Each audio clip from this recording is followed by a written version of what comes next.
You're now tuned into Mic Check Waifu.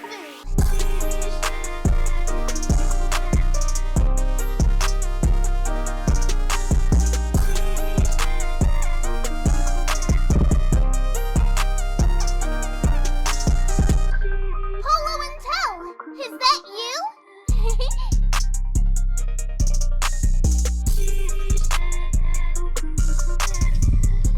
Mic check. Mic check, waifu. Williams D. Montel, is that you? Polo the Antagonist. Wait, hold up. Is that you? This is episode 139 of Mic Check Waifu. As always, it's brought to you proudly by, and if you're watching the video version of this podcast, like our Patreon supporters are early, brought to you by Lube Complex. We are both wearing Lube Complex merch, kind of like we always do, but it's as clear as day in the video version. Get access to that by going to patreon.com/miccheck-waifu. But yeah, go to lubecomplex.com, check out the revamped and restocked merch. Use that offer code waifu.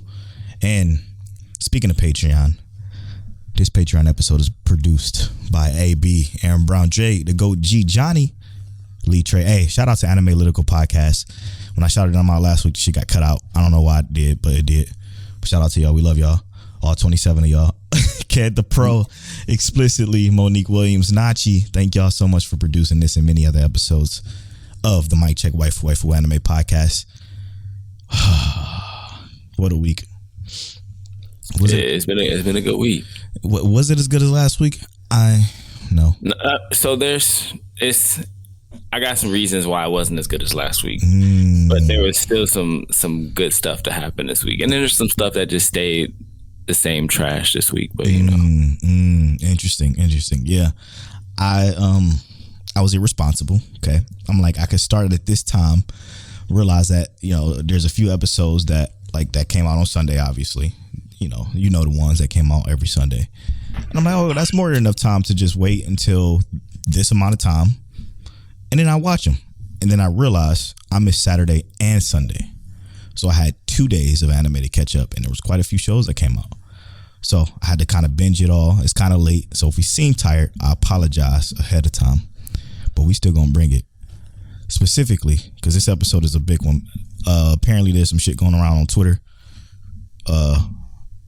Because of Crunchyroll's anime awards that we shouldn't even care about. But for some reason Twitter does. Yeah, that's going to be an interesting conversation. The Antagonist conversation is a big one for Mic Check Waifu. I mean, because would you say we pros at it? I think we're pros at it. We are the antagonist. We are the antagonists. You want to jump right into that conversation? But first, wait, before we do that, let's just talk about this, Tell. I want to know how you doing this week. How was your week, bro? I barely got to talk to you this week. I know it's been a busy week for you, but I got to know, how are you feeling? This week has been pretty good. I feel like I ended off last week playing Divinity. Then I jumped right into Lost Ark and shit with you. And I was playing Divinity? Not Divinity. Dying Light 2. It's the words flowing together. Yeah. Dying Light 2. I was playing Dying Light 2. Jumped right into Lost Ark. Mm-hmm. And then as soon as that happened, I was like, damn, I'm busy. And my time just kind of went out the window. So yeah, I've been mad disconnected from my computer and stuff this week, I feel like. For sure. Well, what's been keeping you busy? Just personal stuff, working, whatnot? Everything. So work,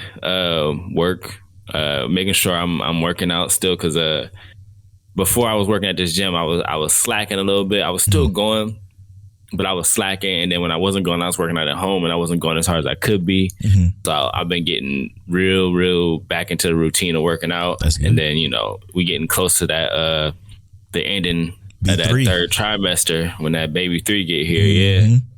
Damn. So, Yeah. Got to make sure everything right. Right. But what about you, bro? What's going on?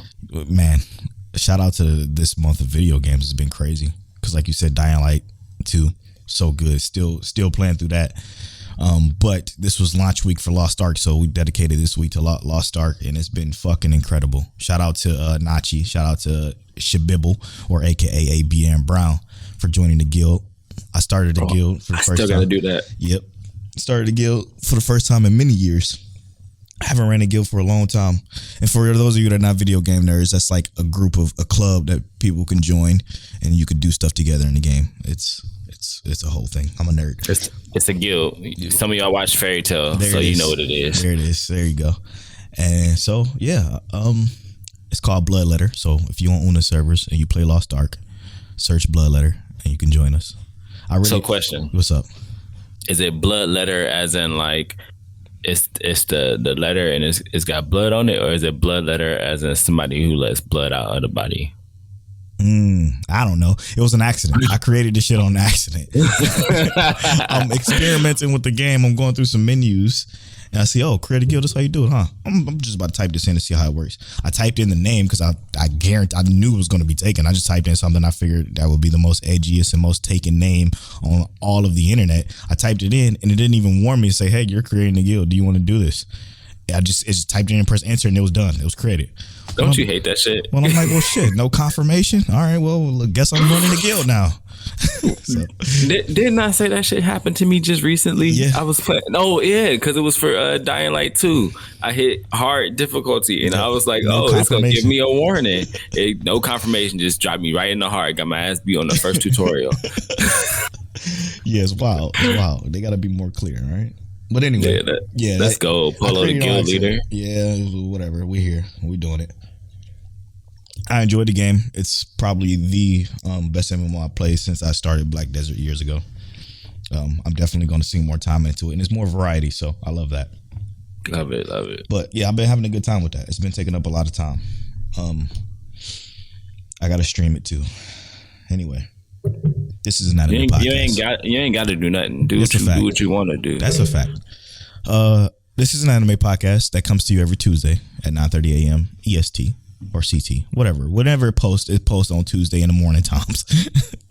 But the thing is, it's always 9:30. We never missed the 9:30, only except once.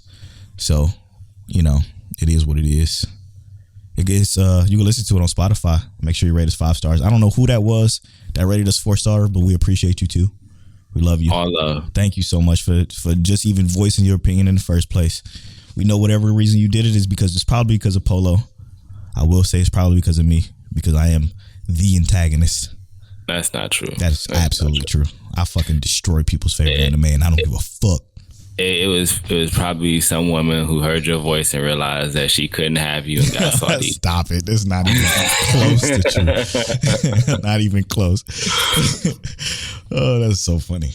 Yeah, but we appreciate y'all. Thank y'all so much for rating us on Spotify. If you can't do it, if you are listening to this podcast on Spotify, make sure you rate us 5 stars. We greatly appreciate it. And if you're listening on iTunes, or if you have an iPhone, just go over to iTunes and search Mic Check Waifu and leave a nice comment and rate us 5 stars there as well. We appreciate that. And now, as far as this antagonist conversation goes, you want to brief the peeps what we referring to on this day of February 13th before Valentine's Day? I love you, Tel. I love you too, bro. Happy Valentine's Day. And I ain't get you nothing this year. That's all right, man. That's all right. We'll worry about that next year. Like always. All right. So, like every year, Crunchyroll has an anime awards, and they announce, what characters, what anime, what soundtracks, what voice actors win whatever titles. And some of them we agree with, some of them we disagree with. It's you make your opinion. People vote on it. It's up to you, man. But Eren Yeager won Best Antagonist, or Best Antagonist. And the issue with that is the understanding of the word itself, antagonist. Yes. Because although Eren Yeager is, in many senses of the word, technically, like, he is a bad guy in this series, and he is someone's antagonist in this series, Eren Yeager is the main character. Yes. Making him the protagonist for this series. So to say that he is the best antagonist is like inherently in itself just wrong. Because how could he be the antagonist of his own series? It's kind of wild. Now, there's also a lot of people who are saying, like, you know, he definitely is antagonist. Eren Yeager is bad guy. And the issue is we're correlating the words antagonist and bad guy together. And that's not what it is. Right. That's not what an antagonist is. Because the Joker is not the antagonist to him. He's doing his thing for the reason that he believes is right. Batman is his antagonist. So it's not always that scenario. What's your input on that, bro? This is crazy because I disagree with that. Yes, he's the protagonist. Absolutely. He's the protagonist of the character. But can the protagonist not be antagonistic?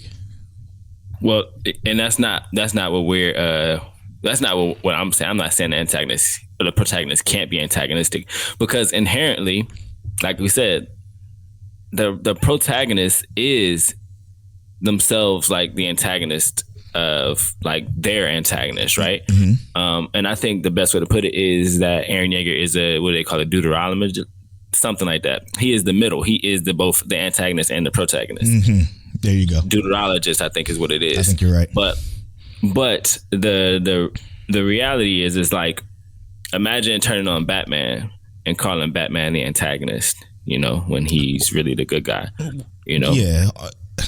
But the thing is, the definition of antagonist is so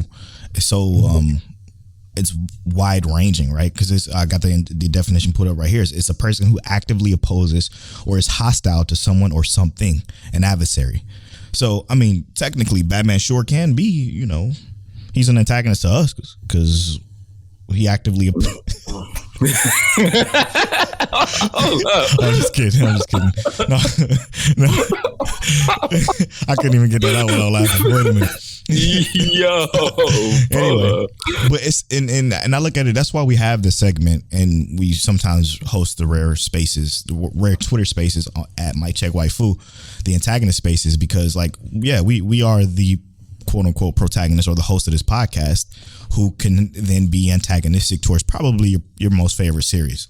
Obviously, everybody understands my hate for Black Clover. Black Clover is extremely popular. I'm their antagonist. We both hate Fairy Tail. Obviously, we're the antagonist towards that. We both hate Batman. We're the antagonist to that. So it's like we're the host, but we also can be antagonists to other people. Now let's flip that, right? We're antagonists to those things which are normally good, right? Those things are things that people normally like and accept and enjoy. Right. Now, are we not also antagonists to, let's say, perverts, right? Yes. We don't fuck with perverts. Right. So now we are antagonists to perverts, which in a lot of ways, that is a protagonist for a scenario. That is a positive thing to dislike or to be aggressive towards those kind of people. But that's still, as a definition of antagonist, is a person who actively opposes or is hostile towards someone or something. Right. So we are definitely still an antagonist in that. But to call Eren Yeager the antagonist of a series where his whole intention is to do positive or to do something good, I feel like is in itself wrong. And I mean, I don't have that definition of protagonist pulled up, but let's just go ahead and go there. Since Google University, that's my college. Hey, there you go. I normally use, for Merriam-Webster for definitions, but we here. So the main figure, one of the most prominent figures in a real situation. Boom. That's him. So my question to you is what was the nomination for best quote unquote antagonist for this Crunchyroll Awards? Because again, I stopped caring about Crunchyroll Awards after we did it last year and realized that shit was so pointless and a waste of my life. So sorry Crunchyroll, if you want to sponsor us, we can still take it. But like I want to know like what because if they're just equating antagonist to villainy, but then that's wrong. You know what I'm saying? So if that category is just full of fucking villains and they decide to throw Eren in there because it seems cool, it seems like the what's the kids say? The pushing P thing to do. I don't fucking know if that even is the right way to use that, but I don't care. Is that if that's like the hip thing to do, then okay. Like I get it. let's look at what their awards actually gave, because I gotta pull it up, and it's not giving me the whole thing on like other websites. So I'm gonna pull up and see what they got. Okay. Yeah, because I'm looking. I want to know specifically what was in that antagonist list for obvious reasons. Because, like I said, if they put in fucking Aaron Yeager with the Metro Boomin Man, then that's definitely inherently wrong, because they're using antagonist as a word of villainy, not necessarily a fucking the proper term of antagonist. So here are the nominees, right? Obviously, Aaron Yeager. We have Tamura Shigaraki. The fuck? Yano from Odd Taxi, which I think you should watch. Honestly, I think we should talk about Odd Taxi. Okay. Echidna from ReZero. What the fuck? Adam from Skate the Infinity. Oh, and Kizuki from Tokyo Revengers. Stop it. See, this is wrong. This is just wrong. Because yes, they're antagonists in a villainy sense. Putting Aaron Yeager into that category isn't right. That is inherently wrong. Though you should have just said best villain. That's it. That's the category. It's not antagonist. Ugh.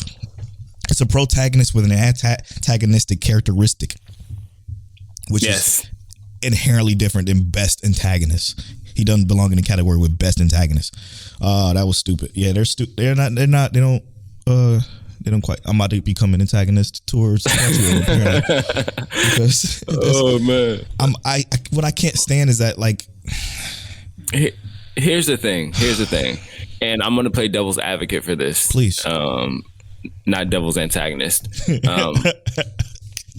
But let's say they're looking at it in their perspective of Aaron is obviously hostile towards the part of the world that is against the Marlians, right? Mm-hmm. That's what he's hostile against. And because of his impact in terms of making that change and, you know, how things happen in the anime to make that change, which technically a lot of that didn't even really come to fruition yet before they made this vote.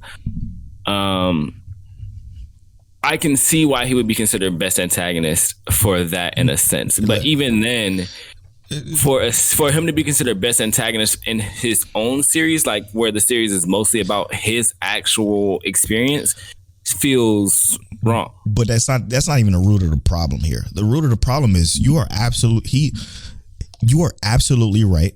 And the internet, I don't know if it was the internet or you or me or whatever. He is absolutely right in being in the category, and I will say this like stone-faced. He is absolutely right about being in the category of best antagonist. The best antagonist category is just wrong. Mm-hmm. Because they chose villains. It's just villains. Yes, they're a person who actively opposes or hostile towards something or someone, but like those are just villains. Those are literally villains in the anime story, and I think they're just trying to get cute with the way they word their award ceremony, so they don't use the word best villain. But just why? But like why? Yeah. You know what I'm saying? Like he's an antagonist, sure. He's antagonistic, but he's not the antagonist. Yeah, and they should use the word villain specifically to differentiate, because villain is inherently meant to be evil, right? Yeah, like villain is what an antagonist is per se, but like Aaron's not with negative intent, without the intent for good or intent for someone to receive positive change like that, purely right? Demon shit, right? And Aaron ain't on demon time. No, I mean, yes, he is, but you know, he is, but he's not quite. He's not a villain. He should have been best protagonist. Like, I don't know. Maybe you can't say. Maybe it is right, because technically, villain and antagonist will be the same thing, right? It will, but not quite, because Aaron's actions aren't inherently evil. Sure. I mean, to who though? It's subjective, right? Like this motherfucker's killing off 80% of the world. Spoilers, I guess. I mean, if Japan come over and shoot up your boats and you drop a nuke on them, who's the antagonist? For attacking you first. Who's the antagonist? Yeah, who attacked first? We're both Who did what antagonists. first? So we are. I'm fucking but confused now. Who did what first is the thing, you know? True. Like, hey, we was out of this, and then you said, hey, I'm gonna shoot up your boats on Pearl Harbor, and it was like, all right, boom. Now America is the bad guy, but you know, really, right. They didn't start the war. They was just like, all right, I'm trying to finish this shit. Yeah, true, valid. It's a slippery slope. I don't know. I agree. I just think. I agree. I just think if you want to go in, like, if you want to use the word antagonist, I think Eren Yeager should have been in the best protagonist category. Just leave it at that. And then you got best villains. Leave it at that. All right. Side question. See, do you think he was qualified to win best protagonist? You asking me personally? Yeah. Got me fucked up if you ever think I'm gonna put him in the best protagonist of anything. He's a poop character to me personally. But okay, like that's just me. See, you got me about to make me go antagonist against these Attack on Titan folks. They about to hate me. No, I'd want to hear this. That's why I asked. I actually like Eren as a character. Yeah, but I want to know because I agree with your view of Eren. I just like Eren in comparison. I think he's dry, and he didn't become dry until season 4, and it's for obvious reasons, mental breakdowns, whatever you want to call it, seeing the future, blah blah blah. It's cool. It was a cool little character switch up. It was fine. I don't care about him, so why would I like him, right? Like if I don't care about him, I don't like him. Mm-hmm. That's just inherently where I go with that. So Attack on Titan fans, relax. I know y'all probably turned off the podcast right now like, yo, Polo's about to say something fucking ridiculous. Listen, just relax, okay? I'm still on y'all side. I'm glad y'all enjoying it. It's an interesting show, I guess. Now, hear me out. Yeah. With all of that, because like I said, I agree. I think my issue is, and this is before we get to spoiler talk, without spoiling stuff, they made this attitude change last too long. No.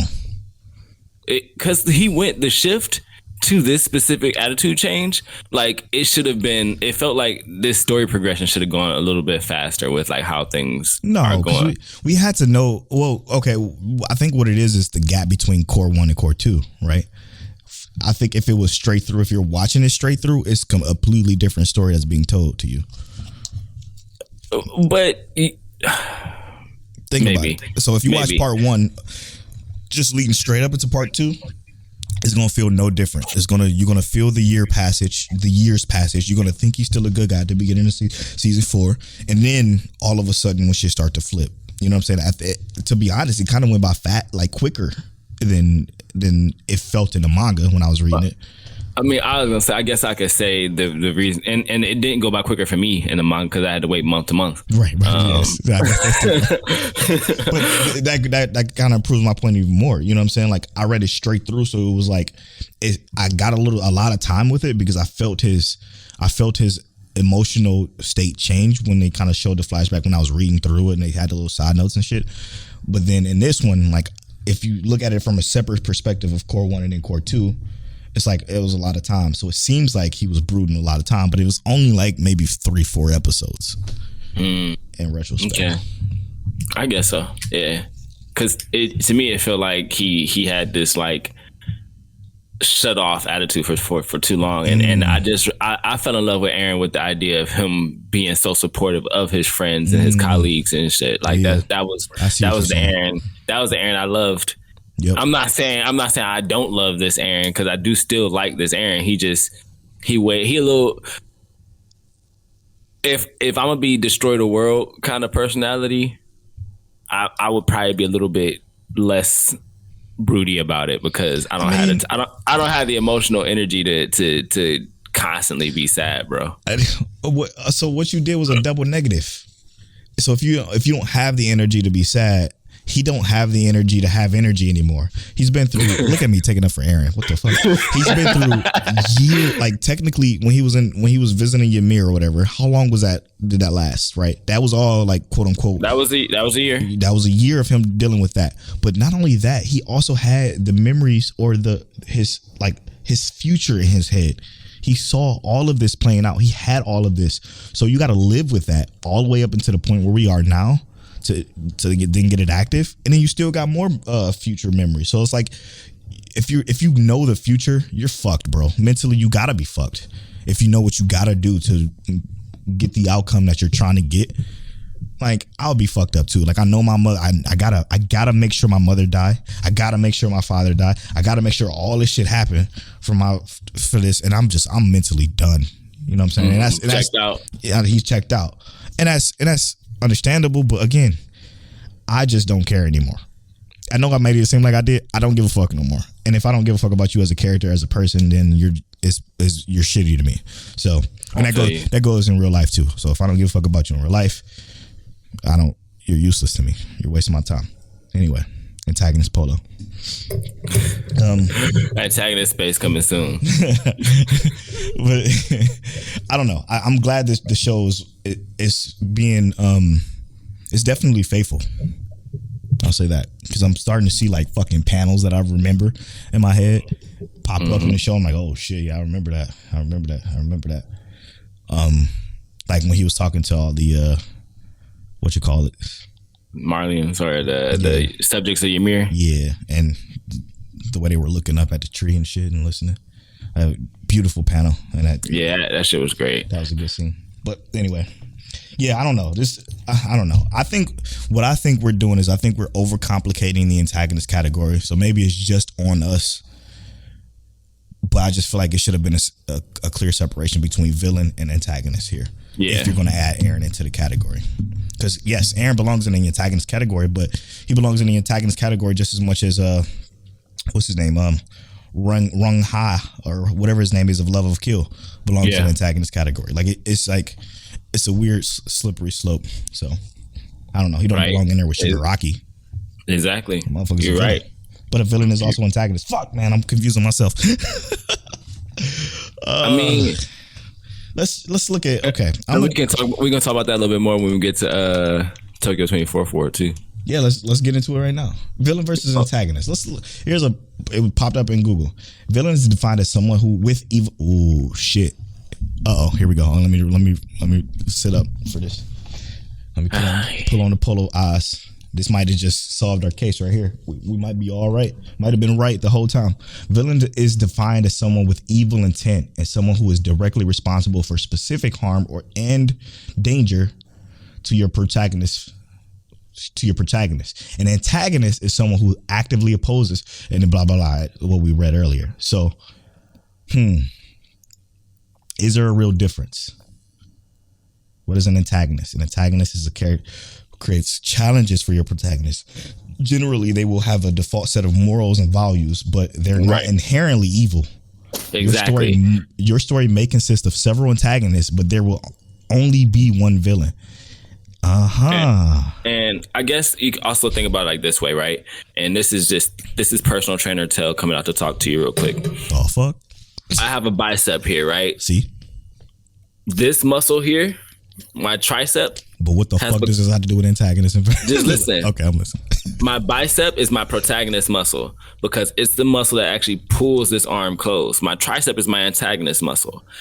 Now, this muscle can still help in terms of pulling this closed, but if this is overactive, it actually pulls it open more. So basically, it's not inherently bad to have a strong antagonist because it can help close the protagonist or help with the protagonist closing. But if it's too strong, it pulls back. So it's like it's negative and can be positive. Wow, you're a genius. You're absolutely right. Okay, so yeah, we were right. So this conversation is a conversation that we should be having, because to be honest, I was mentally fucking myself up because I believe that they're different. I believe that they're different from the start. I feel like I was weirdly wrong but right, like in this weird area. Like, I don't know though, because villain is inherently opposes the protagonist, right? But it's not inherently evil. So it's like, that's where I was. So no, he doesn't belong in the he does belong in the antagonist category, but Shigaraki and whoever else was in that other category don't belong in the antagonist category. We got it. So we in there. Yes, he is an antagonist. No, he's not a villain, so he doesn't belong in the villain category as an antagonist. Yeah, like they literally just put him in there with a bunch of villains. Right. Like he really just out here villaining for fun. True. Now, to move on slightly, but kind of in a similar span of things, Tokyo 24th Ward did something with episode. Let me just reference the episode real quick. Did something with episode 6 that was incredible. Okay. And the show has been incredible since the start, and I forgot to add it to our shows that deserve more attention, because this definitely does deserve more attention. But like, what it did kind of fucking blew me away. I just got finished watching it literally not even 15 minutes ago. not even 30 minutes ago, because we've been recording for 30 minutes. But like, do we talk about it? But how can we can't talk about it without spoilers, and this shit does not need to be spoiled. That's what I was saying. Let's wait till spoiler talk. I didn't want to go, but let's give basic details, because we did kind of predict this. I'm not gonna say we did, because I think you predicted this, bro. I kind of hit the nail on the head, didn't I? Yeah, you predicted this more early on. I think by episode 3 or 4, you kind of predicted it. I think it was 4. Yeah, A+I. You know what I'm saying? And it ended up being almost kind of right on the head. Oh man. But basically what it did is there is, and this is why I wanted to reference this in the Antagonist talk, because our 3 main characters in Tokyo 24th Ward, they are all protagonists, and they work together in a unit, right? But they kind of antagonize each other in terms of how they complete their goals and other things. It's a triforce of antagonistic ways, bro. It's crazy. Exactly.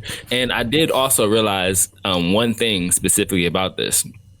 Of RGB, there's only one of them who, when they come into action with things, doesn't actually cause an inherent problem. Being Blue in this scenario. Yeah, but he's always looked at as the problem. He's always looked at as the problem, yeah. Fucking crazy. Watch Tokyo 24th Ward. We need to go into spoiler talk with that, because that's fucking crazy. That's fucking crazy. Because, what we love about anime is when it just offers so much more. And now a lot of people don't like Tokyo 24th Ward, which is weird. Or a few people, I should say. Which is weird to me, because the show is fucking phenomenal. It don't look the best. It isn't, that like an outstanding animated show or whatever the fuck. But what it offers is special, because it offers so much like dynamic characterization of just this, not only just the characters in the show inherently, but the location. There's rare that I feel anime has a sense of location, right? Like, I'm gonna be honest with you, the Strongest Sage with the Weakest Crest has no sense of location. At all. Like, it's just, we're just in the place and stuff happens. Tokyo 24th Ward, the location is just as important as the characters itself, and that's insane. And it's like so many characters that you have to like keep track of. Yes. And they all have life, and they introduced a character in like episode 4 or 3 that is still prominent right now and kind of doing shit that's shaking a little bit. Facts. But I'm about to get don't nerdy. Even know. Don't even know if he's the real villain yet. I'm about to get real nerdy real quick. Think of it like this, okay? Everybody has somebody. If y'all haven't ever played games before in your life, go pick up a fucking video game. I don't know. But if you've ever played a video game, there's always NPCs, right? NPCs are people that just kind of walk around the city and do stuff sometimes, or they're just static pieces for video game. Non-playable characters. Exactly, non-playable characters for those that don't know. This fucking anime is like a video game with NPCs that have the day and night life cycle, right? Like games like Skyrim, where NPCs will go to sleep, they will wake up, and they will do stuff around the town. This is exactly how this feels. It's fucking crazy, man. Like they wake up and say, you know what, I might cause problems today. right. I might make this Mari special, but then the mom might say something crazy. It's a good show. It's a fantastic show, and I like this dynamic of it. But what's crazy is how I ended up predicting, I'm gonna twirl up my mustache a little bit, predicting the story in a show without predicting it, but it still didn't feel predictable when it happened, right? Yeah. So I made one prediction, which I think came out right, and Polo made the other prediction, the A plus I prediction Polo made, but I made the other prediction that came out to be a little bit closer or less right too. You talking about the dad? Yeah. That was my prediction. Well, we both made it because I know I said I think he was the villain. I think we might have said it back to back because I definitely said that. I was like, somebody go listen to that episode for us and let us know which ones of us said it. Yeah, let us know because I know I was like, as soon as I saw how that motherfucker. That something ain't right. Something ain't right. Yep. Because I had that same feeling. All right, but hey, look, real quick. Because I feel like we can't keep talking about that without spoiling. Because I feel like we just spoiled a little bit in our conversation. Shit, we did. I'm not cutting it out. I'm sorry. Watch Tokyo 24 War. It's still a lot more to that show than meets the eye. What was your episode of the week? Oh shit, we didn't do that. How can I not say My Dress Up Darling again? Bro, I was having the same feeling. Like, how can you not? Because it was just so good. This is the first time ever that I think where we had a main character who's actually getting crushed on by the side character. It was a beautiful thing to see. It's so well done, man. This show is well done in every aspect of it. So that's my show of the week. I can agree with that. My Dress Up Darling is just really good fucking episode this week. Destroyed it. But I'm not gonna say it's mine. Mine is Ranking of Kings this week because Boji has some greatness, and I was really rooting for Boji in this episode. Yeah, he got active. But it didn't work out. Like, I love when because they prepped us with it. It was like, don't let Boji fight this motherfucker. And what happened? Yep. It wasn't working for him. But it was just good because they gave us a lot of details in this episode. It was fucking adorable to see. It was good. That was one of the ones I caught earlier in the week. But also, man, we cannot forget about the Genius Prince, bro. Hey, another one. This motherfucker is amazing, man. A genius. Because when they break it down, I'm sitting there like, oh shit, bro, that's fucking crazy smart. Because he didn't have a choice. I'm like, what? Because so the way they set up the episode is they set up the episode of him just doing the action, and then when the action is done, they go back and explain what the plan was until that action. Mm-hmm. So it's like, I love that shit. Because at first I was like, are they not going to tell us why he did this? Because I'm confused. And then they start going into that story of why and how. It was incredible, man. It was incredible. And I just think it was dope how he explained why he even did it in the first place, right? Yes. Like, he was like, well, I told you that if I ever was in this situation, I would help you. Yep. Maybe I might throw in a little bit of help, you know, but his little bit of help was a whole lot of help. Genius, I think, bro. I think this Genius Prince show is kind of slept on, like, because it's the thing about it is, like, I love the concept that he really don't want to do none of this shit. Like, he don't have no interest in doing this at all. Yes. But he's just too good at it. Yep. Like, from episode 1 to where he like accidentally succeeds to this episode where he's just like, but I can plan everything out ahead of time, and I'm also really good with a sword, and like I got goons on my side over here that we can. And he every time he's like, all right, we outnumbered on this front, but with proper planning we can win with no casualties. And it's like, I love this. It's an unbelievable show. I don't. Okay, so. How can I explain this, man? We as podcast hosts who do seasonal anime on a weekly basis have to understand that people just don't have the time that we do. And it's not saying that we have a lot of time, because we don't. We're also very busy ourselves, but we literally dedicate ourselves to watching this stuff so we can then relay this information to you guys, so then you guys can take this information and pick and choose what you want to see or watch from that, which is perfect, which is the point of this podcast. The thing is I find it, my mental is like, yo, why the fuck ain't people talking about this? And I gotta realize that people ain't gonna take the time to watch something called Genius Prince's Guide to Raise the Nation Out of Debt. Who the fuck is gonna look on AniList or Crunchyroll, see that title and be like, oh, I'm gonna turn this on? Like, nobody, right? Like, I have to understand, like, that shit is not gonna happen. So when we say, like, I don't understand why this shit is slept on, or this shit is slept on, like, we also have to put it in perspective. Like, people ain't gonna just do that. People want to watch their Attack on Titans. People want to watch their Tokyo Revengers because of popularity in conversation. Like, and then that's fine. That's perfectly fine.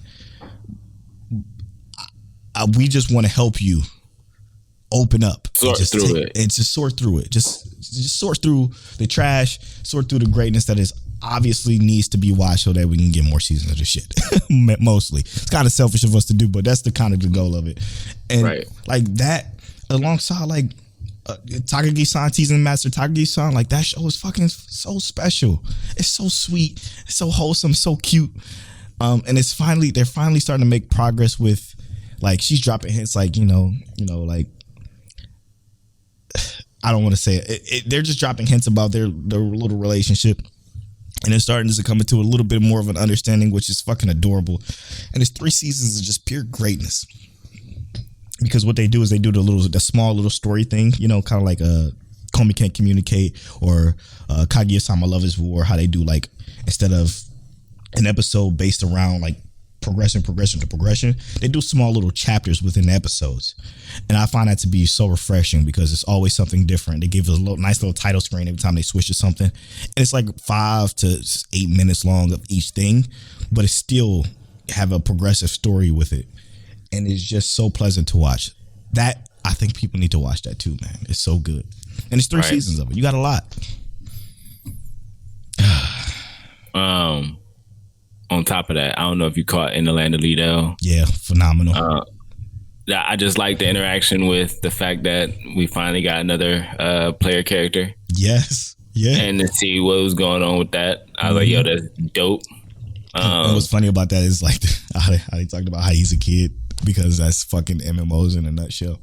But we also know that he's in the same predicament that she is, you know, inadvertently. He thinks like this is just a game. And he's right. It is just a game. Yep. But she's a little bit older and a little bit more cognizant of what's going on, knowing that like they are in dire straits, and that if this game turns off, gone. Or if they die in this game, that's it. That's end of it for them. Because we don't even know, like, is this a game now or is it life for them? And I'm starting to think it's literally the Sword Art situation, but in a different sense, right? She's long dead in the real world, right? She's definitely dead. But I don't know if you ever played or heard about the game called, I think it's called Tacoma or something like that, where it's all about uploading your, it's called something else, but the same person who made Tacoma made this game. But it's all about taking your consciousness. Are you willing to take your consciousness and implant it into a computer so you can essentially live forever? That is the concept of it. I think that is what this situation is. I think her consciousness is implanted into this machine, and she's essentially just there forever, which is a sad and ominous and dark thing to think about. But what else could it be, right? Like, I feel a little bad for Googling this, but I'm pretty sure they canceled this. There's a game where they're trying to make it themselves now, where you upload your consciousness into a game, MMO world. So yeah, I'm gonna go ahead and slide up out of that. Yeah, that Google search. I'm cool. You know what I'm saying? Like, it's a weird thing to think about, right? Like, you know, would you want to live forever, or would it be you if you like? It's okay. So okay. Experiment time. Let's talk about it. Yeah, let's experiment. This is a mic check waifu lab real quick, and I want y'all to play along too. So tweet at us at mic check waifu with your answer to this question if you can. That'd be great. So you have your life, Tel.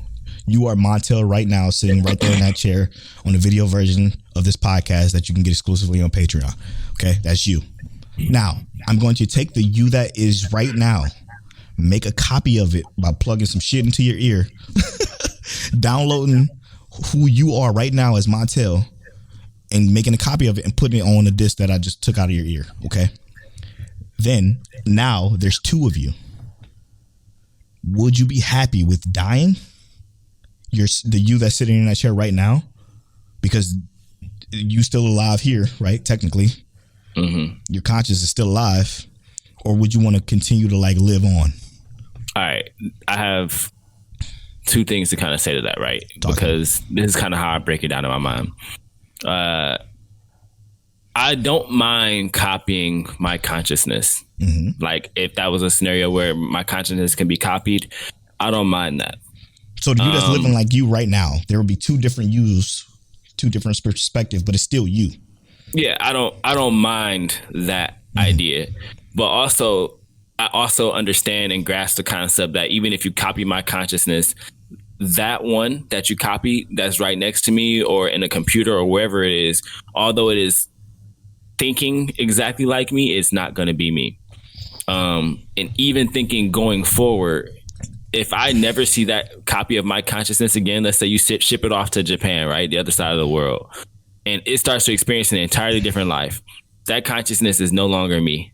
And although it may develop in a way that I would have developed had I been in that situation, it's still not me. So but what if when you die, you just go to that copy of you, like the you that's you right now goes to that? I don't have no way of proving that. See, that's the weird part about this. Would I think that was dope, and I would be happy with that? Hell yeah, bro. But like only in the concept, like I just get to take over from where dude left off, and I got new knowledge and shit. Yes, all right, cool, that's cool. But that's where this dilemma for this question comes from me personally. But this is what I'm gonna say, right? Like, because I actually saw there's a movie coming out about something like this, or it's already out. But like, would I copy my consciousness for the sake of my family so they could just be happy and knowing that like I'm there to still help them or mentally process things with them or anything, just to give them that comfort and peace of mind that I'm there? Yes. Do I necessarily care to take over for my consciousness? No, because I personally think like the idea of eternity and living forever is kind of like what happens in Ranking of Kings, where you lose part of yourself in that idea of living forever. You lose humanity because you realize like I have everlasting everything now. I don't need to worry about anything else. I can just literally what the entire show is about too, by the way. Right. Which is great. I can quite literally be whatever now. And I don't want that for myself, even though I believe in my morals and stuff like that. I think that even with enough time, that your morals will waver no matter how good of a person you are on the inside. So I don't want to have that kind of option. So I would say no. If my consciousness is going to live on through something else, I would be perfectly fine with dying and not taking over for that consciousness. Yeah. So the only thing with this question for me is, and why I struggle with even having an answer for it, is because I don't know, like, okay, again, this is me right now. I'm looking at my hands right now. If I make a copy of that, right, and it 99%, 100% copied, is it going to be the same me, since it's my consciousness, the same me that's right here looking at my hands, just right here looking at my hands? So it's like two me's looking at my hand. You know what I'm saying? Like, is it that's the part I don't understand? Like, because again, I'm me. I'm me. I'm still going to be me if I make a copy of me. So like, am I here and there? And do I live with four eyes? Like, you know what I'm saying? Like, is that's my thought process. Like, what the fuck is it? All right. So on this anime podcast, I'm going to answer it like this.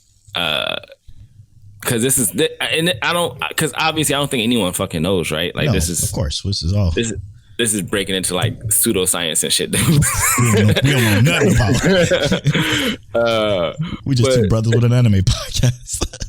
Think about you in Photoshop, right? See, and you make a program called Polo Logo. Okay, and then you copy and paste it, and it's Polo Logo 1.psd. So now you got the same exact thing. It's just a Polo Logo 1. But overall, it's the same thing, but because it has that one, because it's a copy, it's completely different. It's its own I guess its own like profile, its own, it's its own file, right? So because it's its own file, even though it's like your consciousness, I would say think of it as like, because there's no way for us to have two of the same. I just can't imagine. You see what I'm saying though? Because there's no way for us to have two of the same consciousness. That's outside of the human realm at that point. That's like 5D levels of life right there. But that's beyond the point. Because with this question, it is inherently impossible to even know, even if that's like what it's going to be. Like, again, when I think about it, I'm thinking to myself, I'm like, well, shit, now I have four eyes. because I'm the same conscious regardless of if I'm here or from there. If you got 4 arms too. Yeah. I'm gonna have 4 eyes and 4 arms. You know what I'm saying? Like, so like, thinking about this abstractly, right? Just fucking bullshitting around. I'm thinking it's gonna just be 2 me's, but I'm gonna go mentally fucking insane because I'm doing this and I'm doing that because it's still the same conscious. And it's also you got 2 brains. That's exactly what I'm saying. So it's like, and how does you know? You see what I'm saying? That's why this question is always brought up in the aspect or in the ratio of like, okay, when you die, your consciousness take. You know what I'm saying? Like this, the conversation goes into the way of is just a copy, and it's 2 of you now. It always goes into conversation. Okay, you're dead, but we have a copy of your consciousness sitting here. So let's press play and start that consciousness up, and then you're alive again. I guess I think of this too, because it's just so hard to grasp. No, you're doing your thing, bro. I actually like this. It's about to turn into a different kind of podcast. The story this is. Hey, but your brain has a automatic mode and I guess a more manual control mode. So you could think of it as like if you had 2 brains, or if you were operating 2 bodies, one of them is in probably full sympathetic mode or automatic mode, which is like I'm doing this all by myself, and the other one goes into parasympathetic, where you have some control over it, but some of it is still autonomous. Like breathing. Like breathing is automatic. You don't have to think about breathing, but if you decide to think about breathing, now all of a sudden you like, right. Okay, I had to think about it. Now I'm breathing. Right. And I guess it would even be the same if you think of the concept of if you think of the concept, like let's say one of those consciousness goes to sleep and the other one isn't. Are you now in full control of that separate consciousness that is no longer asleep in the other one? So I would think of it as being like 2 parasympathetic bodies, one that and you can take full control over one whenever you're available or ready to do so. I like that answer because that I can wrap my head around that, because when I just think about that question, I'm like, when I think of like my consciousness, I don't think about my consciousness being the way I think, right? I think about me as a living being, the way we live, right? Like me interactingly touching my desk, smacking my keyboard. That's how I think about it, right? So I'm pulling that and I'm making a copy of that. It's just 2 of that. You see what I'm saying? Like I don't know. It's fucking crazy to think about. Sincerely hope y'all who listening to this podcast and not imbibe or get drunk or high before listening, bro, because I feel sorry for y'all, bro. I'm blowing my own brain, bro. Yo, before we go to the break, you got to turn on some music for that whole section. Just like Hell some no. chill, lo-fi music. I don't know what the fuck they. I don't even listen. They probably shut this podcast off a long time ago. I'm not even gonna hold you. Hey, if y'all listen to this far, let us know.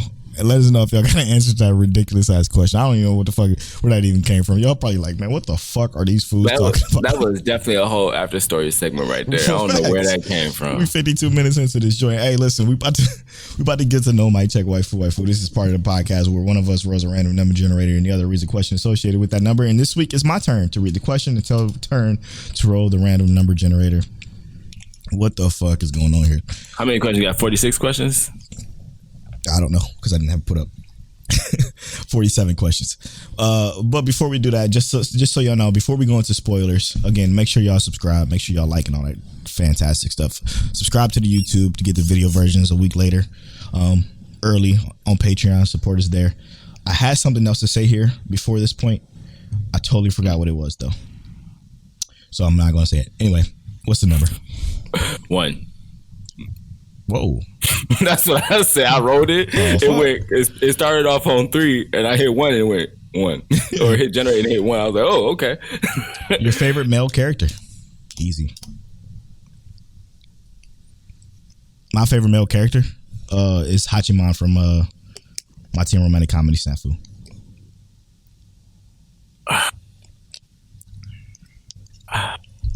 I'm stuck between Hachiman and Yato, but I fucking love Hachiman so much because his personality is just it. Mm-hmm. I'm gonna have to say I edge it out for like personality wise on Hachiman. Yeah. So, like, it's impossible to even to go against that. He's the best male character in probably all of anime. That's crazy. He's just too good. He's honestly too good.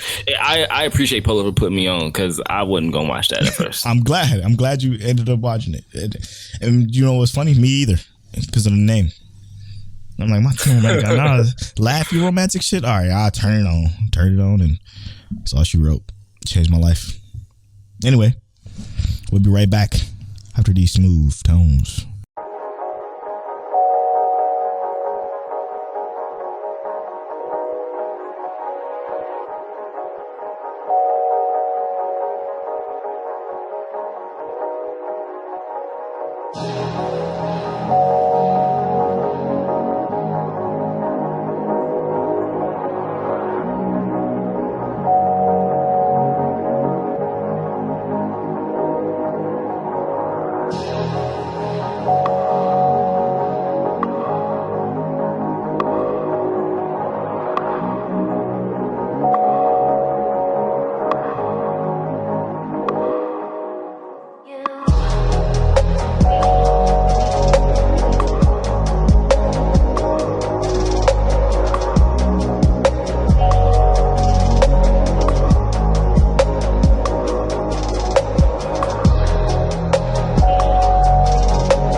And welcome back to episode 139 of Mic Check, Waifu.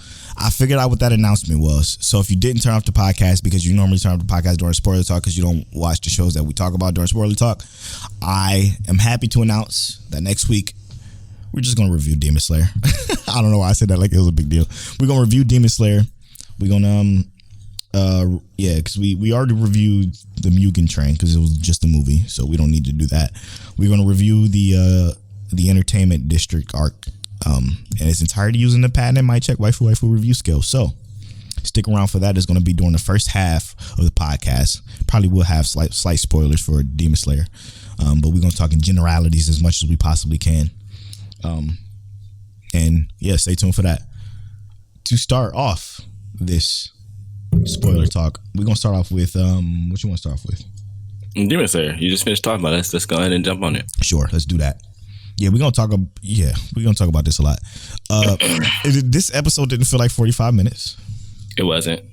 Well, it was 32 minutes. 45 with commercials, so 32 minutes. Yeah. It still didn't feel like that. Even slightly longer. I feel like it should have been. It went longer. real fast. Yeah, it went too fast.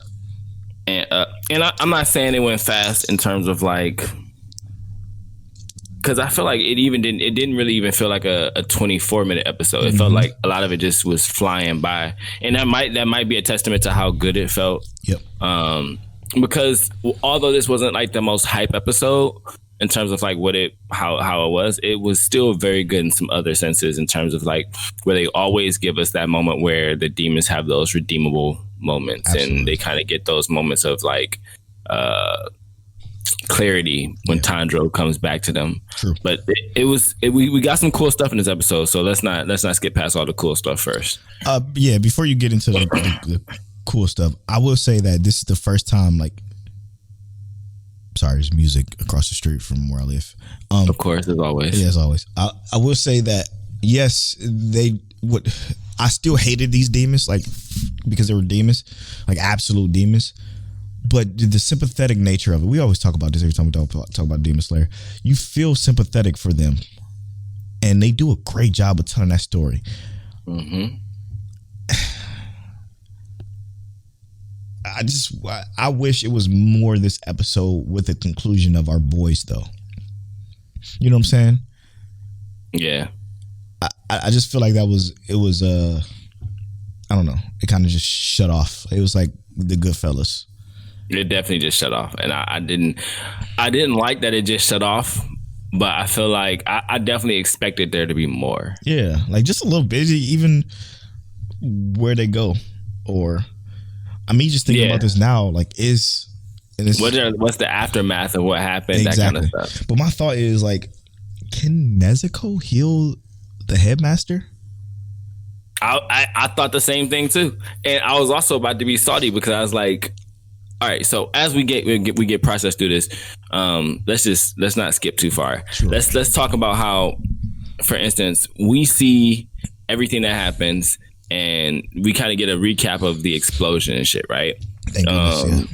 And Nezuko comes up and she counteracts the like blades of the explosion with her own flames. Yeah, because it was blood, just like she did with Rui. Right. So that was dope, and she saves basically everyone around, and I wasn't seeing that coming. I'm legit thinking in my mind like, well, shit, Uzui about to die. Yep, because another Hashira going down left and right now. Look like Tandro just taking them out better than the demons are. Yep. I'm just joking. No offense on Tandro, he dope. But she saves them basically, and Nezuko's first, person she cares about is always going to be Tandro. So she goes over to him, and she blood arts. Yeah, blood art, and flames cover his body, and he can breathe and move and everything like that. She essentially healed him. Which was to put a quick little pause on that, pin in that, which was a dope to see, because they mentioned how that didn't burn, like how her flames didn't burn anybody else in the very beginning of this arc. So I thought that was a nice little touch. Sorry, that was part of the trans that was put on her, that she couldn't hurt humans. Yep. So that's dope. We also saw our boy Inosuke beat the fuck up. Beat to a pulp. And then we also saw your boy back to his fucking crime bullshit, loud ass, irritating ass voice. He ain't hurt though. He was surviving. Yeah, I mean, but he was surviving. Legs. I mean, and crying. He was in tears. He worked hard for that. He talked about how much pain. I don't know what happened, and I'm in pain. I don't know if you rather see Tandro point with his two little fingers and not cry, or if you want. That's what I would rather see. Actually, I think Zenitsu deserves to cry for having broken legs. Come on, bro. Come on, man. What? Are you serious? All right, Polo. We need an experiment number 2. We need to see Polo with 2 broke legs. Did you forget that motherfucker got a chin ring? Come on, man. He had a chin that went up through his chin and his tongue. A scythe. I don't know. Come on, man. 2 broken legs. You broke a bone before. It just ain't that bad. Polo's a demon. All right, but yeah, she also heals Inosuke. Yep. And it was dope because we seeing Uzui and his wives, they crying, they're like, oh my god, he about to die. Yep. And like, let me they get my last freaking words out. here. And no, the funny young acting one is like acting wild as hell, bro. She for acted some reason, so I like wild. her. I like her a lot. Right, though, she dope. But we see Nezuko cute little self pop up with her little round eyes and stuff and set Uzui on fire. And as soon as she set Uzui on fire, she like, oh my god, grab her and then start shaking her and like, we're gonna have a talk about this. You can't do that.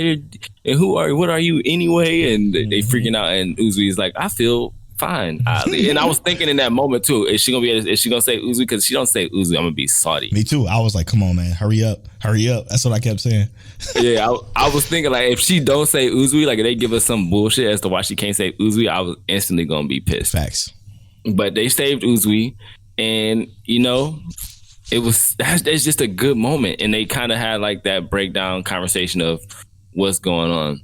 And I think right after that, they kind of save Uzui and have that little conversation. Mm-hmm. They go to the story about the siblings, the upper 6, right? Right. Yeah, and that story was I was sympathetic. Motherfucker was ugly. His mom beat the shit out of him to kill him because he was just a mouth to feed, and they lived in poverty. It was bar none, some of the worst shit I've ever seen. And that's real in some countries. You know, that really happens. Absolutely. It was awful to see because of the fact how realistic it could be in some parts of the world, unfortunately. And as soon as his sister was born, that's when he's like, yo, I gotta protect her. And that story was not to mention he raised his sister. Facts.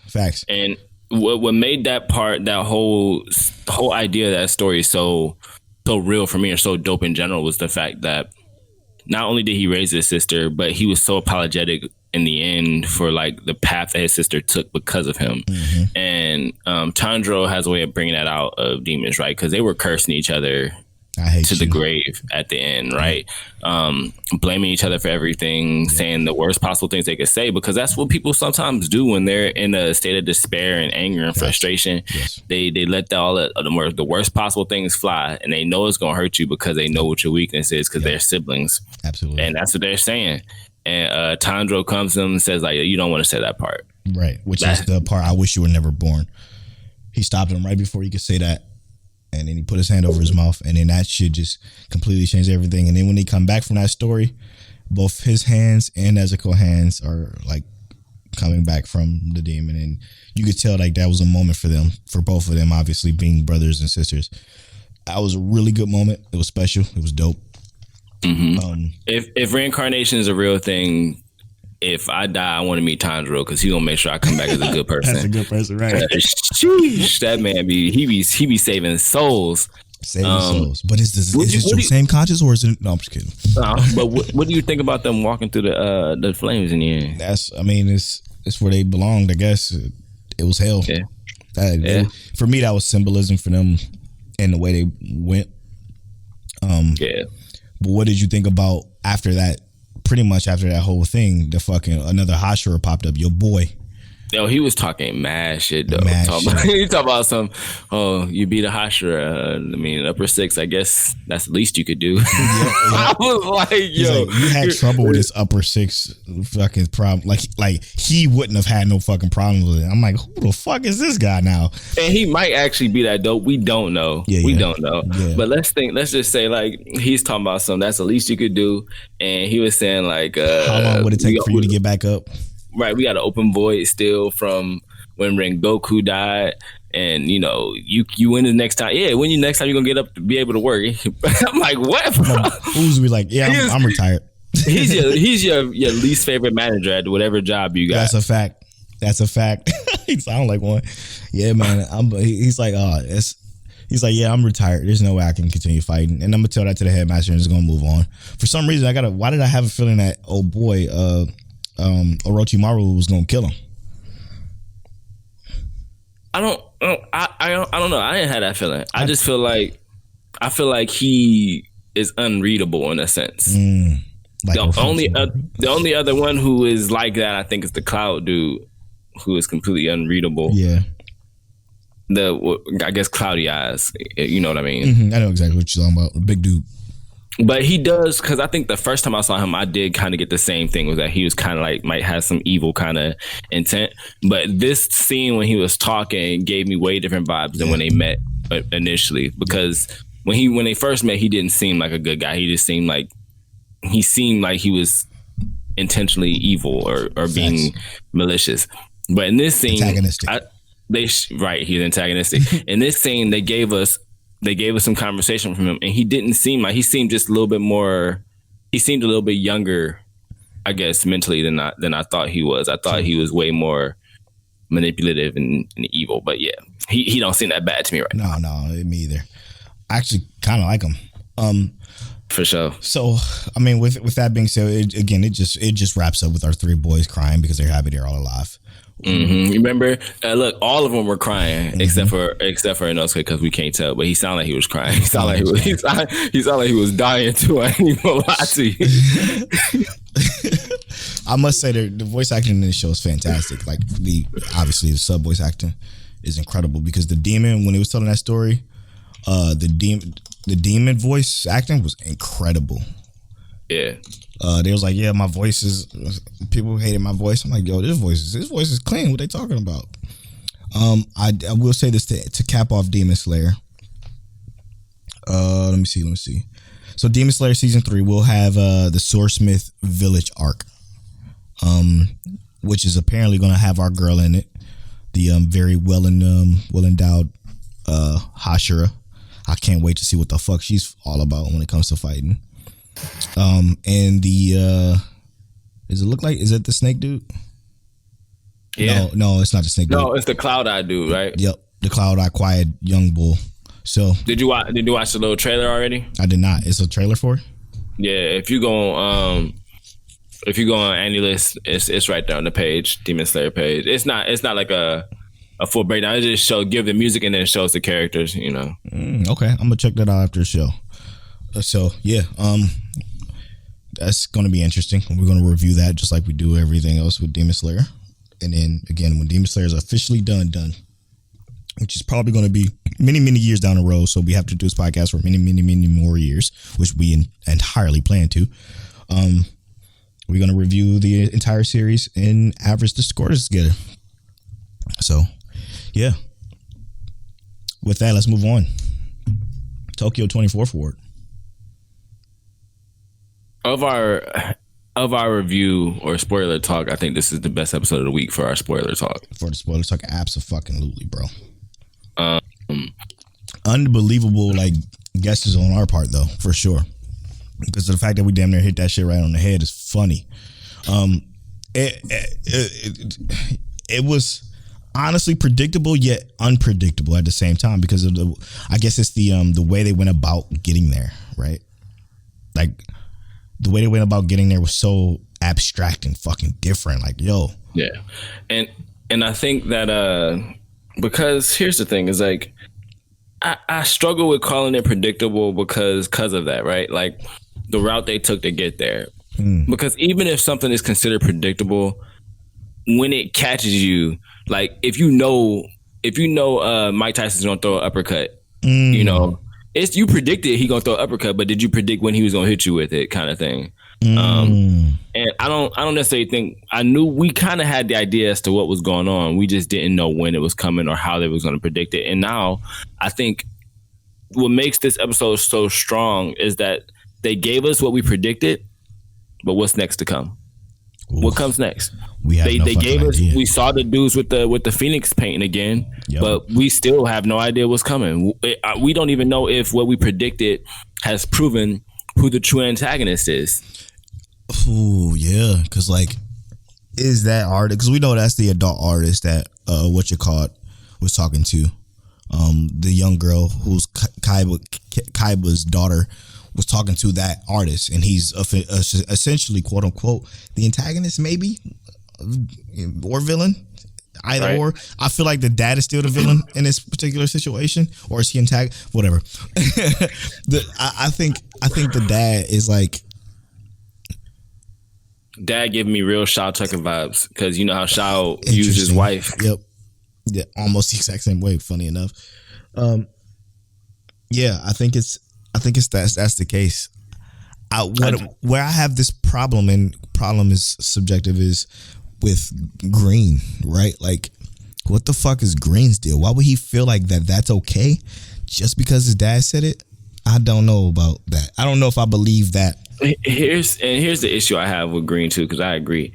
I hate the idea of somebody doing something just because they're following orders, Right? Or like, I get that, and they even gave it to him in the flashback and the context they gave us about his mom, about how wonderful too, how they met Red and the things that Red did. Yes. Red. So they have the flashback where they go back and how Red and Green met, and Rand stole a bunch of food, and our Green dude, Pseudo or Koki, whatever you want to call him, Green stops Rand from stealing the food, right? And he's saying, like, you know, I'm reporting him to Sarge, get Sarge, everything like that. They take him in, and he's saying to his mom, you know, like, his mom's like, oh, he was stealing a bunch of food, and he's saying like, hey, that was a lot of food, way more than one person can eat. And you know, they go and show him like, this is what. Well, his mom goes to like show like, this is what they was doing. Or not his mom, it was the sister goes. Oh no, it was actually Blue. It was Blue. Yeah, Blue goes over there with a bunch of the extra bread crust and stuff like that, and shows him like, hey, this is what he was doing, because it takes an extra context, like, to see that just because what you did was right doesn't mean it was right for everything, and right for everybody isn't always right for me. For like, right for one person is always right for another. Right. And this is why I got that idea that like. And when I kind of started to see the parallels with Blue, right? Because Blue, although he has not always solved all the problems, he's the only one who, when he gets left out the problem, there seems to be a solution. When they solved the first trolley thing, they all worked together. Right. But when they were doing the other trolley things, Red and Green may have been on their own accord, and Blue was trying to get something done, and Blue never made it in time because Red and Green weren't trying to work together. So that's what gave me that whole concept that Blue is the only one of them who, when something happens, is the only one that's going to actually be able to make that change. Right. And they have to work with Blue in conjunction to make it work. I don't know the word I'm looking for. I'm tired. It's 1 o'clock in the morning. But and counter perspective to that, like you said, when they don't work with Blue, shit goes wrong. But they also treat Blue like he's the fucking problem, like he's the anchor. Like him always talking about Asami not being dead, and I believe she's still alive, and they're like yelling at him like, yo, you just chill the fuck out, you gotta stop this. Everybody, or not everybody, Green and Red are literally going against everything Blue says because they feel like he's more of he's not as smart. He's a liability. He's a liability because his morals is too good, I guess, too green, whatever you want to call it. And it's like, come to find out, that's been fucking y'all up the whole time, and it's fucking y'all up even more because Green and Red decide to work separately together, they end up becoming adversaries. And no lie, like, and I'm not trying to draw lines between these two things, but it's Black History Month, so I'm gonna use this analogy here. Yeah.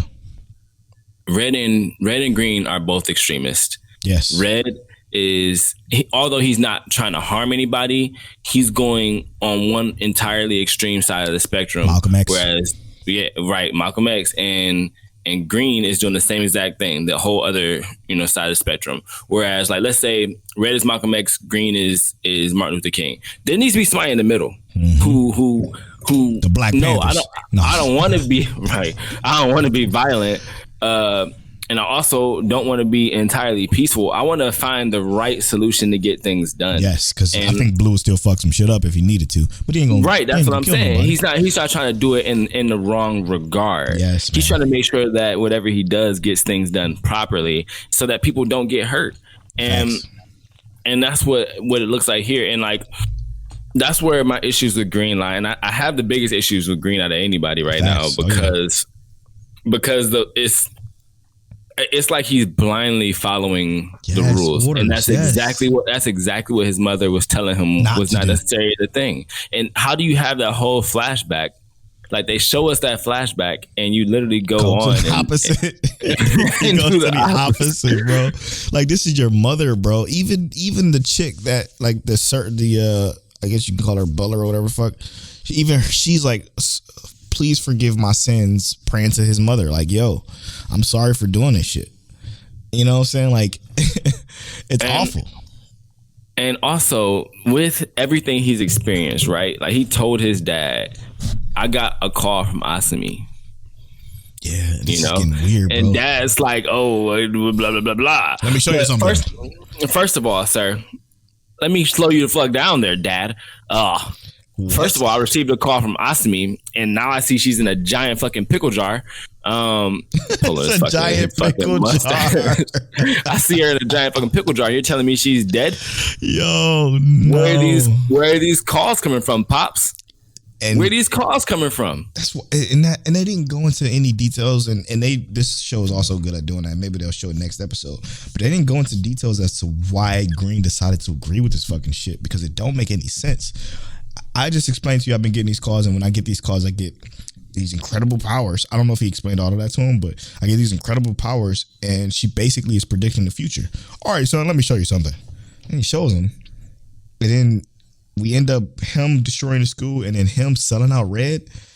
I'm confused. But we knew Red already knew he was gonna sell him out because that's just his personality. He a sellout, which sucks to have a friend that's a sellout because it be your own boys, but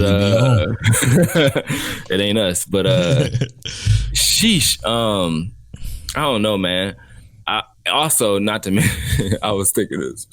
The lack of lips they put on Green Dad just bothers me. Like the way that man, it go from his nose to his chin straight. Like they got a line there, and all right.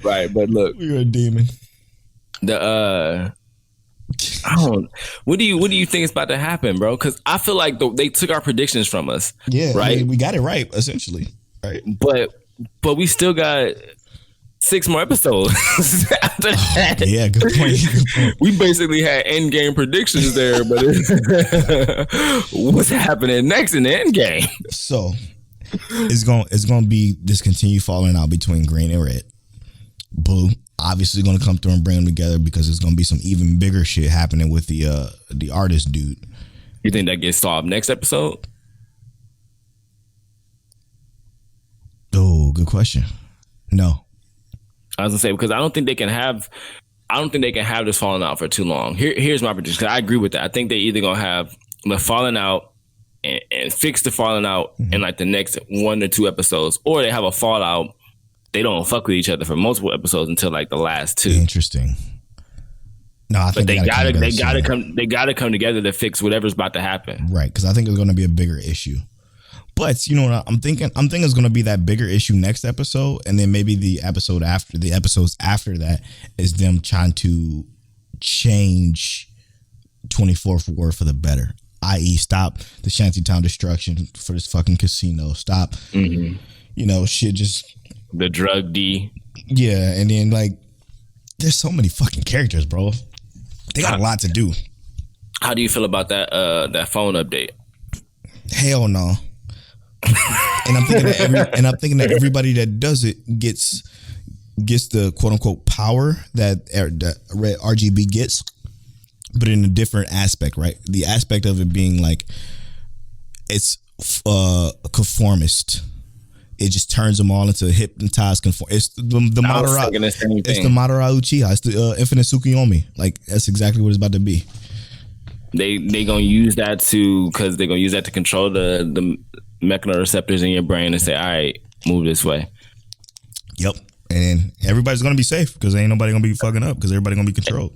And like we said, although the dad in this anime is not inherently evil, he is definitely an antagonist because what the fuck is going on, sir? Yes. Not the villain.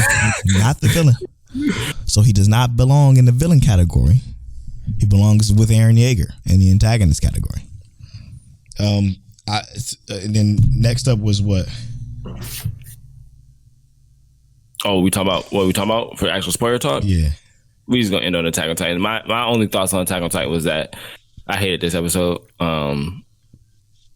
It to me, I feel like this episode I entirely enjoyed reading in the manga because I didn't have to deal with like the sissy bullshit music playing. What the fuck was that, bro?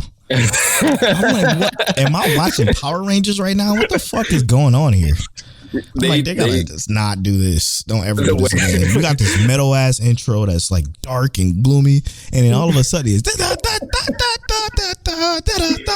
I'm like, what the fuck is happening right now? Turn this shit off. I was ready to turn it off. I was ready to put that shit on mute and continue watching it that way. I was not sure if you was gonna agree with me. I was about to this about to be the episode that I shit on and Polo gonna like. I swear. No, I was blown. Like the music was awful. And then like them coming together, like they could have did that better. They should have given us. This is what they should have given us. They should have given us like the same thing, right? Say fuck that music. Yes, and make bro. the music sadder or darker or grimier or something. Yes. And then like see them struggling to fucking fight back or whatever the fuck it is. And then towards the end of the episode, they come together and they start fighting against, I don't know, the Titans and the shits. It felt so disjointed from the rest of the show. I'm like, what am I even watching? How did we go from despair to fucking Gabby walking around with a 120 caliber sniper rifle, blowing motherfuckers back, and walking with the girl that tried to kill her? I mean, it happened like that in the manga, though. It did, but it didn't sound so stupid. It didn't feel stupid either. It definitely didn't feel stupid. And this is weird, man. It was weird. Sometimes anime adaptations just don't be hitting. No, that shit got real weird. And like you said, it's faithful, but it don't feel right. It's not like this ain't what happened. Like we saw this in the manga. Yeah, it just doesn't feel right. I was confused, man. I'm like, why the fuck is this music even playing right now? I'm like, what the fuck is this? That's all I could say to myself. Like, y'all gotta stop this music. I kept saying that. I'm like, y'all gotta stop this music, man. Like they can hear me and shit. Yo, I swear, I was saying the same thing, man. Man, hey, listen. I thought I was gonna be alone as fuck. Nah, I don't know. This has been a wrap for episode 139. All right. So we just finished talking about Attack on Titan and this disjointedness, this dislocated shoulder from the anime weird, or manga itself. It was mad kind of weird. Tokyo 24th Ward, great fucking episode, bro. That was amazing. Demon Slayer in this 45-minute episode that didn't feel like 45 minutes. Great episode, great ending, but you know, I ain't gonna say great ending to the episode, but it was a great episode. I'll get to Mic Check Waifu. Talk about our favorite male characters. Both of ours is Hachimo from My Teen Romantic Comedy Snafu. We also had the Mic Check Waifu Lab, first ever in Mic Check Waifu history. Would you copy your consciousness? Let us know. Ooh. In the land of Liddell, another really good episode. You know, they keep it clean and funny. Genius Prince's Guide to Raising the Nation Out of Debt, another really good episode. Man, y'all need to watch that one. It's just another good one. Great show. Episode of the week for us, My Joseph Darling, consistently fucking good for Polo, and mine was Ranking the Kings. We also had Polo taking up for Aaron Yeager, which is a rarity, but he did it. I'm real. I keep it real. We also had our antagonist talk, not the antagonist space, but to talk about, do you understand what antagonist is? Antagonist isn't inherently evil. We're trying to get you together sometimes. We just might not be agreeing with you. There's a difference between villain and antagonist. Exactly. We also had a busy week, especially with some gaming. You know, these last couple weeks been really good with gaming because we had Pokemon, then we had Dying Light, and now we got Lost Ark, Join the Guild, Bloodletter by Polo Born Fly himself. Also, don't be like irresponsible Polo. Watch your anime on time. Be responsible, Polo. Be responsible. This has been episode 139 of Mic Check Waifu. I'm at Polo Born Fly on all social media. I'm at King Taliano on all social media. You can follow our social medias at Mic Check Waifu on Twitter and at Mic Check Waifu on TikTok. And as always, Mic Check. I ain't know if you was gonna like that. Don't be irresponsible like Polo. I was like, let me just throw that shit in.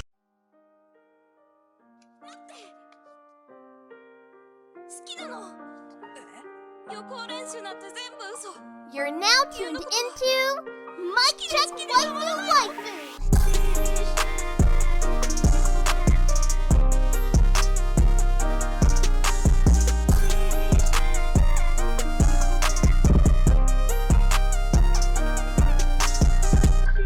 Hollow and Tell, is that you?